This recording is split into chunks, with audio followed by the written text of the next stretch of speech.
Hello, this message is for President Donald Trump. President Trump, my name is Rhonda Rochelle Richardson. Most people who know me well call me Triple R. I really don't care what you call me, but I just want to introduce myself to you and let you know I'm a woman from Ohio. And before I go any further, let me just be clear about a couple things. When you ran for President of the United States around 2016, I was probably your biggest critic at that time. And I do want to admit, I said some things about you that were not nice. Okay. I was wrong. Okay. For what I said. And I want to apologize to you because I recognize that I was wrong for what I said about you. I was critical of you and I was hard on you at that time. But around 2020, in the trenches of the pandemic, God began to speak to me about you. And he changed my heart about you. And there's a lot of things about you that I do like and that I've always liked. So let me be clear about that. There's always been things about you that I've admired and that I've always liked. But around 2020, God placed you in my heart. And there's something in my heart that I love about you that I just can't put my finger on. God changed my heart about you. And I don't know why, but I do know he's placed you in my heart. And so today I took some time out of my day because I want to talk to you. Okay, I've got some things I want to share with you that God also placed on my heart. Okay, listen, everybody up under the sun can see that the reason you have multiple legal cases and all of this legal drama coming at you from every direction is because you are a threat. And I think you know that. You are a threat. You know, when people are intimidated by you, threatened by you, yeah, they will do stuff like this. They will conjure up fake cases and try to find every reason imaginable to destroy you. And they will even resort to trying to put you in jail. Now, let me just say this. You know, for years, I was a Democrat.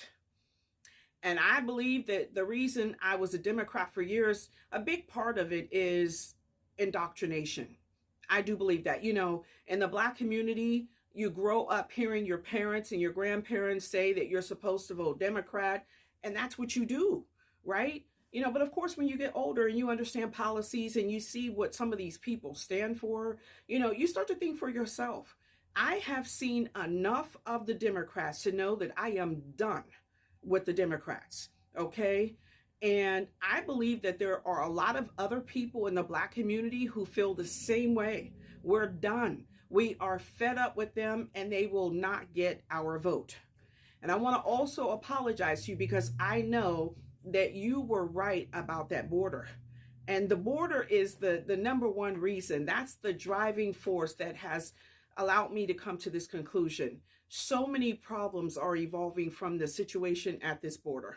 And I want to let you know you're right about the border and you're also right about so many other things too. Okay, I don't want to go too deep into all of that in this video, but I want to let you know I was one of the people who was raised in a family where you voted Democrat.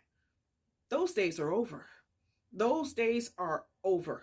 Okay, I have finally seen the light. You were right about the border and about the fact that the Democrats have totally abandoned and neglected the Black community. They don't have a plan in place for us, but I believe you do. And I believe in you. And I want to let you know I'm sorry because I was wrong about you back in 2016. God has changed my heart about you. I do believe that you have great plans for the Black community and for this country in general, for all people. And I do believe that you're going to use your influence and your power to bring everybody together. I really believe that. I believe in you. Okay, but going back to this legal stuff that you're going through. Okay, everybody knows you're going through it because people are intimidated by you. You're a threat. The Democrats know that you are going to beat Joe Biden, and they are coming up with everything imaginable to try to stop you. All of these bogus cases. And let me just say this before I go any further. Nobody has listened to that call that you and Mark Meadows made to the Secretary of State in Georgia. Nobody listened to that call more than I did. I have listened to that call a million times, and I did not hear election interference in that call. I'm going to do a different video later, and I'm going to talk about what I heard in that call. But I just want to let you know, I listened to that call.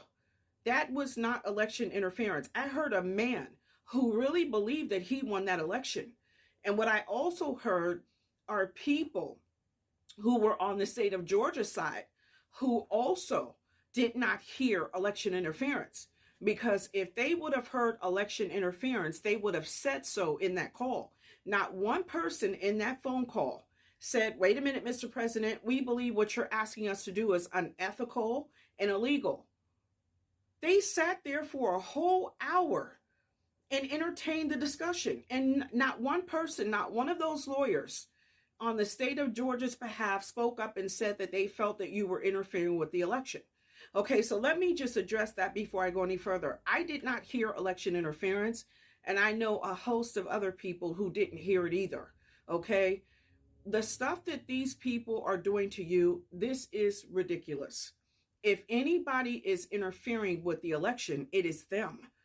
And I am convinced that they did do something illegally in that last election. Because when I see the extreme that they're going to try to incarcerate you and to try to stop you from going on the campaign trail, I'm convinced that they did interfere in that election. I believe that they did interfere in some way with those votes in Georgia. I believe it because I'm looking at all of the other stuff that they're doing now. And yes, I don't have confidence in any of the people on the Democrat side. I don't trust them, and I do believe that they did manipulate those votes in some way. So I just want to let you know, I am on your side about that. I do believe that they did in some way they interfered in that election in 2000, and what year was it? I don't even know, 2020, right? I want to just say that. Also, another thing I want to mention to you, I believe with all my heart that the people who are the ringleaders of this negativity are Nancy Pelosi and Hillary Clinton. I believe, and this is just what I believe with all my heart, I believe that these are the two people who conspired and spearheaded this whole ordeal. I do believe that President Joe Biden is also a part of it. I believe that. I believe that Chuck Schumer is a part of it. I believe that they all conspired against you. And of course, they've got the credentials. Most of these people are lawyers. They know constitutional law. They know how to get you. And I believe that they conspired against you because, again, you're a threat.